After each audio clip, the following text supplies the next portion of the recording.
রাষ্ট্র সংস্কার ও বাংলাদেশের আর্থসামাজিক উন্নয়নে ডক্টর ইউনূস সরকারের সাথে কাজ করার আগ্রহ প্রকাশ করেছে নেদারল্যান্ডস।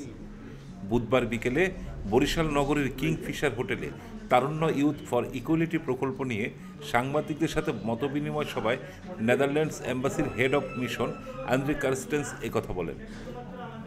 তিনি বলেন, বর্তমানে বাংলাদেশ খুব গুরুত্বপূর্ণ সময় পার করছে। তরুণরা একটা নতুন সময় নিয়ে এসেছে, তাদেরকে সহযোগিতা করতে হবে। এছাড়া বাংলাদেশের উন্নয়নে সাংবাদিকদের দায়িত্বশীল ভূমিকা পালনের কথা বলেন তিনি। আন্দ্রে কার্স্টেন্স বলেন, নেদারল্যান্ড সরকার বাংলাদেশের উন্নয়নে একসঙ্গে কাজ করবে।